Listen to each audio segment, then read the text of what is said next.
అభిరుచికి తగ్గ సరికొత్త డిజైన్స్ తో వస్తుంది ఎస్కేటీ గోల్డెన్ డైమండ్స్. మార్చి 29న హీరోయిన్ శ్రియా సరన్ చేతుల మీదుగా గొప్ప ప్రారంభం. మీ మొట్టమొదటి సినిమా రామానాయుడు గారితో మొదలు పెట్టారు. యాక్చువల్గా ఆయనే దానికి అంతా చేసింది. అయితే ఆయనలో మీరు ఒక దాంట్లో మీరు చెప్పడం జరిగింది ఏంటి, ఆయనలో మీకు నచ్చేంత గొప్ప వ్యక్తిత్వం ఏంటి, మీకు నచ్చే విషయం ఏంటి అసలు? ఒక వ్యక్తిత్వం ఏంటంటే ఆయన ఒక స్టార్ ప్రొడ్యూసర్ కదా. ఒక చిన్న ఆర్టిస్ట్ ఉన్నా కానీ ఆ చిన్న ఆర్టిస్ట్ అక్కడ నుంచుని ఉన్నాడు, లేకపోతే అటు పాస్ అవుతున్నాడు, వాడు ఈయన చూడలేదు, ఆయనకి నమస్కారం కూడా పెట్టలేదు, ఆయనకి పాదాభివందనం కూడా చేయలేదు, అయినా సరే ఏ సుబ్బారావు అని పిలుస్తాడు. నేను ఒక గొప్ప ప్రొడ్యూసర్ని, నాదొక పెద్ద నేను కోటీశ్వరుణ్ణి అసలు అనే ఆలోచన ఆయన కలగదు. అది ఆయనలో, ఆ మహానుభావుల్లో నాకు నచ్చిన గుణం. ఎందుకంటే నాకు సెకండ్ ఇన్నింగ్స్ అని ఒకటి ఉంది సినిమాల్లో. ఒక ఇన్నింగ్స్ అయిన తర్వాత అప్పుల్లో మునిగిపోయా భయంకరంగా. మునిగిపోయి బిడ్డల్ని ఇంకా మంచి స్థితిలో ఉంచాలనుకున్నప్పుడు నేనే అప్పుల్లో మునిగిపోతే ఇంకా ఇబ్బంది పడిపోతాను కదా అని మానేసి వదిలేసి ఇండస్ట్రీ వెళ్ళిపోయాను. 5 సంవత్సరాలు చేశాను. అప్పటికి ఒక 20-25 సినిమాల దాకా చేశాను. డబ్బులు రావట్లా, ఊరికే చేయించుకుంటున్నాను. ఇంక వెళ్ళిపోయి లాభం లేదు, ఎందుకంటే వెనక ఆస్తి ఏమి లేదు, అది నీకు తెలుసు కదా, ముందే చెప్పాను. అట్లాగే ఉద్యోగం, నా లాస్ ఆఫ్ పే లీవ్ 9 సంవత్సరాలు నా సర్వీసులు, 9 ఏళ్ళు లాస్ ఆఫ్ పే. అంటే జీతం ఏమి లేదు, జీతం ఏమి లేకుండా నా భార్య బిడ్డల్ని 9 సంవత్సరాలు అప్పులు చేసి పోషించుకున్నాను. నేను అక్కడ ఉండడానికి ఖర్చులు ఇవన్నీ. పాపం చాలా మహానుభావులు చాలామంది 5,000 కావాలంటే 5,000, 10,000 కావాలంటే 10,000 ఇచ్చారు. బట్ అందరికీ తీర్చుకున్నాను, ఎవరికి రుణపడలేను అమ్మా. ఇలాంటి పరిస్థితుల్లో వెనక్కి వెళ్ళిపోయిన తర్వాత మళ్ళీ 5 సంవత్సరాలు అసలు ఇండస్ట్రీ గుడ్ బై చెప్పాను. ఈ 5 సంవత్సరాలు కూడా 3 సార్లు 3 సినిమాలకి నాకు ఫోన్ చేసింది నా ఇంటికి. అప్పుడు ల్యాండ్ లైన్లే రామానాయుడు గారే, సురేష్ ప్రొడక్షన్స్ నుంచే ఫోన్లు వచ్చినాయి. అయితే నేను మాట్లాడేవాడిని కదా, నేనే మాట్లాడినా కానీ ఆయన ఊళ్ళో లేరండి, ఆయన లేరండి అని చెప్పేసి పెట్టేసేవాడు. ఎందుకంటే పొరపాటున మళ్ళీ వెళ్ళి నేను దాంట్లో దిగితే మళ్ళీ ఇంకా ఏదో చేద్దాం అని చెప్పేసి అలా ఇబ్బందులు పడిపోతానేమో ఇంకెక్కువని మళ్ళీ వచ్చేసాను. ఫ్యాక్ట్ చెప్పేవాడిని. ఎందుకంటే ఇండస్ట్రీ ఎవరు గుర్తుపెట్టుకోలే, ఒక రామానాయుడు గారే నన్ను గుర్తుపెట్టుకున్నాను. వచ్చి నేను పొద్దున్నే 6 గంటల నుంచి 9:30 దాకా ట్యూషన్లు, 10 నుంచి 5 దాకా మళ్ళీ స్కూలు, మళ్ళీ 5:30 నుంచి రాత్రి 9:30 దాకా ట్యూషన్లు. ఇలా చెప్పుకుని మరి అప్పులన్నీ పూడ్చుకోవాలి కదా, తీసుకోవాలి కదా. ఎవరు లేరు నాకు, వెనక ఆస్తి లేదు తీర్చుకోవడానికి. సో నాకు కష్టపడి నేనే చేసుకోవాలి. సో ఒక 5 సంవత్సరాలు దాదాపుగా అలా కష్టపడుతూ ఒక 40-45% నేను అప్పులు తీర్చుకోగలిగాను. ఈ 5 సంవత్సరాల చివరిలో ఏమైందంటే పొరపాటున నా ఫ్రెండ్ ఒకడు, నా కొలీగ్ ఒకడు హైదరాబాద్లో అపోలోలో 500-600 అప్పుడు ఫుల్ బాడీ చెకప్ చేస్తున్నారంట, చేయించుకోవడానికి వెళ్తున్నా, నాకు కాస్త రావా అన్నాడు. 4 రోజులు సెలవులు వచ్చినాయి ఎందుకు. సరే పదాన్న నేనే పెట్టుకుంటా, ఛార్జీలు నేనే పెట్టుకుంటా అన్నాడు. అప్పుడు మళ్ళీ అది కూడా కష్టం, ఇబ్బందులు కష్టాలు. సరేనన్నాను, బయలుదేరాను.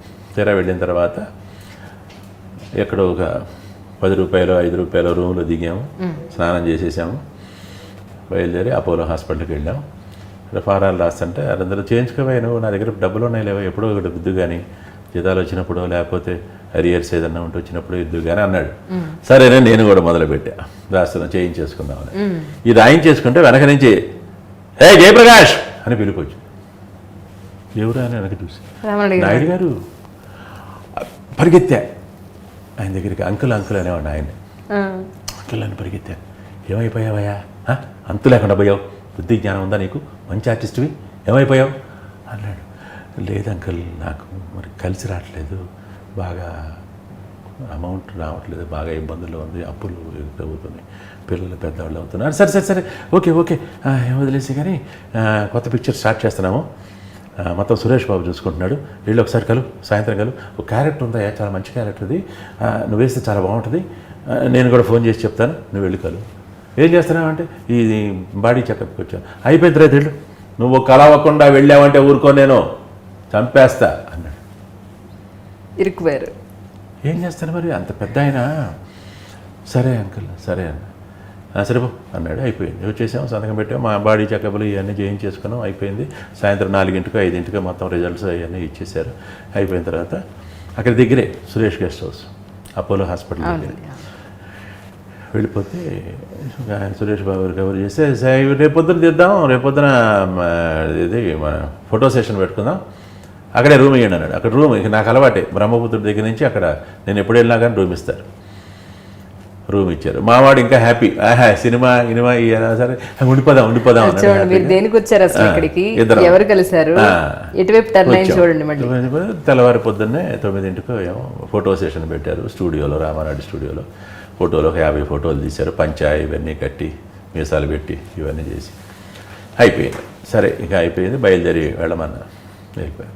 3వ రోజు రాత్రి జయంత్, దానికి డైరెక్టర్ జయంత్ పరాంజిపే ఫోన్ చేశాడు. Congratulations, heroine father main villain నువ్వు సెలెక్ట్ అయ్యావు అన్నాడు.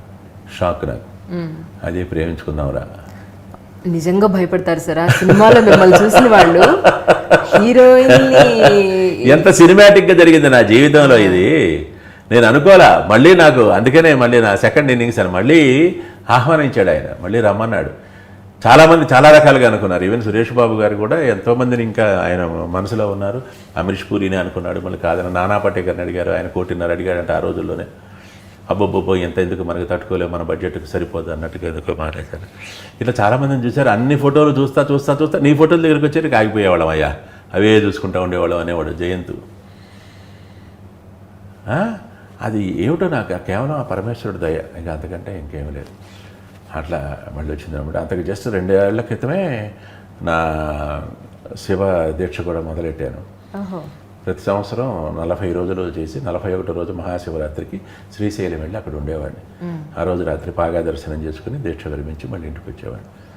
18 సంవత్సరాలు చేశాను అది. ఒక 2 సంవత్సరాలు అవగానే ఈ ఆఫర్ నాకు వచ్చింది. అంటే అయ్యే చల్లగా చూశాడు. శివయ్య దయ్యే, ఈ జీవితం శివయ్య దయ్య, పరమేశ్వరుడు దయ్య. అది షాకింగ్ అనమాట.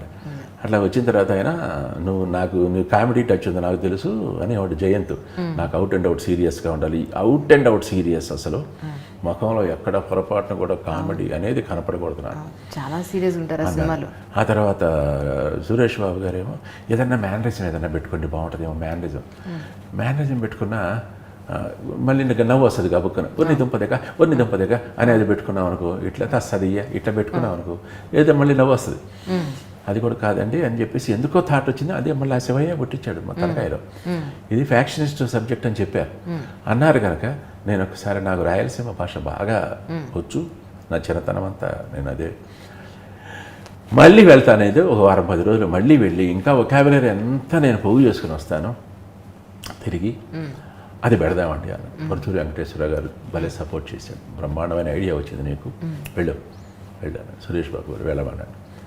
గుర్తుని తీసుకుని 10 రోజులు మొత్తం ఆ ఏరియాలో, కర్నూలు జిల్లాలో నంద్యాలలో రూమ్ తీసుకున్నాం. అప్పుడు తాతగారు నిరంగా మళ్ళీ అక్కడికి వెళ్ళడం రావడం ఇవన్నీ ఇబ్బందులు అవుతాయని రోజంతా చిన్న టేప్ రికార్డు ఉండేది, అది ఇక్కడ పెట్టేసుకొని ఎవరితో మాట్లాడుతున్నాడో ఇట్లా ప్రెస్ చేయడం. మాట్లాడాం, ఏమన్నా ఏం చేసావు, ఎడికి పోతాడావు, ఎరువులు కొట్టు పెట్టుకొని వచ్చినామన్నా మేము, ఇక్కడ ఎరువులు పోతాయి అని అడగడం, ఇట్లా వాళ్ళు ఏదో చెప్పడం, ఇవన్నీ ఈ మాటలన్నీ రికార్డ్ చేసుకోవడం. రాత్రికి మళ్ళీ రూమ్కి వెళ్ళడం. అంటే నేను ఇంకో ఫ్రెండ్ కూడా వచ్చాములే. రూమ్కి వెళ్ళిన తర్వాత మళ్ళీ ఆన్ చేసుకొని భోంచేసి ఆ మాటలు అన్నీ మన ఏ మాటకి ఇక్కడ ఏ మాటకి ఇక్కడ మాట వాడతారు అని చెప్పేసి ఇవన్నీ నోట్స్ తయారు చేసుకున్నాం. టీచర్గా పనిచేశాను కదా, అది కాస్త నాకు అడ్వాంటేజ్ అయ్యింది అనమాట. భయంకరంగా అంటే డైలాగ్ మాట్లాడడం కూడా వీళ్ళ వ్యాస నాకు వచ్చి ఇదివరకే. ఎందుకంటే చిన్నతనం నుంచి నాన్నగారితో పాటు ఈ ఊళ్ళన్నీ తిరిగాను. గడప, అనంతపురంలో ఎస్ఎల్సి చదువుకున్నాను నేను. తాతగారి దగ్గరికి వచ్చేవాడిని. అక్కడ మరి మిగతా వాళ్ళు పని వాళ్ళు వీళ్ళు కూడా అక్కడ వాళ్ళందరూ ఆయాస మాట్లాడుతుండేవాళ్ళు కదా, అది నేను ఇమిటేట్ చేయడం. కాలేజీలో నాటకాల్లో కూడా ఆ లాంగ్వేజ్ పెట్టేవాడిని, ఆ యాస స్లాంగ్ పెట్టేవాడిని. సో ఇది మాకు బాగా కలిసి వచ్చింది. 10 రోజుల తర్వాత మళ్ళీ వచ్చేసి ఏదన్నా ఒక డైలాగ్ ఇవ్వండి నేను చెప్తానన్న. పరుచూరి వెంకటేశ్వర గారు ఇచ్చాడు ఆయన. దాన్ని జస్ట్ అట్లా మార్చుకొని చెప్పేశారు. నాకు చాలా మంది అంటే గుర్తులేదు కరెక్ట్గా ఏది చెప్పారు. నా ఫ్రెండ్స్ కూడా కొంతమంది ఉన్నారయ్యా, కర్నూలు, గడప, వీళ్ళందరూ యాజ్ ఇట్ ఈస్గా వాళ్ళు మాట్లాడినట్టే మాట్లాడుతున్నావు, నువ్వు బ్రహ్మాండంగా ఉంది, ఓకే ప్రొసీడ్ అన్నాడు ఆయన. అంతే, ఇక ఆ లాంగ్వేజ్ పెట్టామన్నమాట. అది టర్నింగ్ పాయింట్. రాయలసీమ భాష కర్నూలు, కడప, అనంతపురం ఎవరు వాళ్ళ అప్పటి వరకు వాళ్ళు మొట్టమొదటిసారి ఆ భాగ్యం నాకే దొరికింది. అదనమాట ఆ చోటు నాకు ఇచ్చారు, కేవలం ఆ పరమేశ్వరుడు దయ. అసలు అది మీకోసమే పెట్టడం ఏంటంటే, ఇక మాట్లాడడం ఏంటంటే ఆ కొత్త మాటలు. ఈవెన్ చివరికి సినిమా అంతా అయిపోయిన తర్వాత డబ్బింగ్ చెప్పేటప్పుడు కూడా సురేష్ బాబు గారికి భయం. థాయ్ ఏం రా చంపేచ్చా, ఈ నచ్చుతాయో నచ్చవో మిగతా వాళ్ళందరికీ, అందుకని ఒక పని చేద్దామండి, రాయలసీమ ప్రింట్స్ వరకు రాయలసీమ భాష చెప్పిద్దాం, మిగతా ప్లేస్లన్నిటికీ మామూలు భాష చెప్పిద్దాం అని కూడా అనుకున్నాడు ఆయన. పరుచూరి వెంకటేశ్వర మాత్రం ఆయన నో, డెఫినెట్గా కొత్తదనాన్ని ప్రేక్షకులు అంగీకరిస్తారు, ఏం భయపడద్దు, చెప్పించాను. ఇక అది సూపర్ హిట్ అయింది కదా, 25 వీక్స్ ప్రేమించుకుందాంరా. అది మళ్ళీ నాకు సెకండ్ టర్నింగ్ పాయింట్ అన్నమాట. మొట్టమొదట బ్రహ్మపుత్రుడితో, అది మన సురేష్ ప్రొడక్షన్సే. తర్వాత ఇప్పుడు దీంతో అది టర్నింగ్. ఓహో, ఒకడు ఆర్టిస్ట్ వచ్చాడు రా, బ్రహ్మాండమైన ఆర్టిస్ట్ వచ్చాడు అనే గుర్తింపు, ప్లస్ వీడి లాంగ్వేజ్ ఏదో భలే గమ్మత్తుగా మాట్లాడాడు, రాయలసీమ లాంగ్వేజ్. రాయలసీమ వాళ్ళందరూ మావాడే మావాడే మావాడే అని ఫీల్ అయిపోయారు. అట్లాగే మిగతా వాళ్ళందరూ ఈ రకమైన వాయిస్, ఈ రకమైన స్లాంగ్ అనేది వినడంలో ఒక కొత్తదనం ఫీల్ అయ్యారు. దాంతో ఇక అట్లాగా ఆ తర్వాత ఒక 2 సంవత్సరాలకి సమరసింహారెడ్డి, నెక్స్ట్ ఇయరే, ఇది 97 ఇది రిలీజ్ అయింది. 96లో వర్క్ చేశాను. 98లో సమరసింహారెడ్డి షూటింగ్ చేశాను. 99 పొంగల్కి సమరసింహారెడ్డి రిలీజ్ అయింది. ఇక ఆ తర్వాత ఇక పూర్తిగా నమ్మకం వచ్చేసింది. అప్పటికే నేను హెడ్ మాస్టర్గా ఉన్నాను, ప్రమోషన్ వచ్చి. సో వాలంటరీ రిటైర్మెంట్ తీసుకున్నాను. అలాగే అస్సలు సినిమాలు చూడని వాళ్ళకి నేను రిటైర్డ్ హెడ్ మాస్టర్ అని కూడా చెప్తుంటా అప్పుడు. సినిమాలతో సంబంధం లేని వాళ్ళు సినిమాలో గుర్తుపెట్టుకున్నా, ఏం చేశాను, ఏం చేసేవాడు నువ్వు అంటారు కొంతమంది. పాపం నేను retired head master sir. Very good. నిజమే కదా, అబద్ధమే సినిమాలు చూడని వాళ్ళకి చూడని వాళ్ళు నన్ను గుర్తుపట్టడం లేదే అని నాకేం ఫీలింగ్ ఉండేది కాదు. ఎందుకంటే కొంతమంది గుర్తుపట్టారు, అక్కినే నాగేశ్వరరావు గారిని కొంతమంది గుర్తుపట్టేవాళ్ళు కాదు. దానికి మనం ఏం చేయగలం? కొంతమంది సినిమాలు చూడని వాళ్ళు ఇప్పటికీ ఉన్నారు కదా. ఎప్పుడన్నా ఏదైనా భక్తి సినిమా వస్తే మాత్రం చూసేసి అంతవరకు, ఆ తర్వాత అవి గుర్తుండవు. ఆర్టిస్టులు ఎవరో కూడా గుర్తుండరు, అలాంటి వాళ్ళు కూడా ఉన్నారు. కనుక దానికి మనం సిగ్గుపడాల్సిన అవసరం లేదు. కానీ కొంతమంది మాత్రం వాళ్ళు గుర్తించకపోయినా చాలా బాధపడతారు, అసలు చాలా హర్ట్ అయిపోతారు. అసలు చాలా హర్ట్ అయిపోయి, చాలా బాధపడిపోయి దిగులు పడిపోతారు. ఎందుకు? అవతల వాళ్ళని శత్రువుని చూసినట్టు చూస్తారు.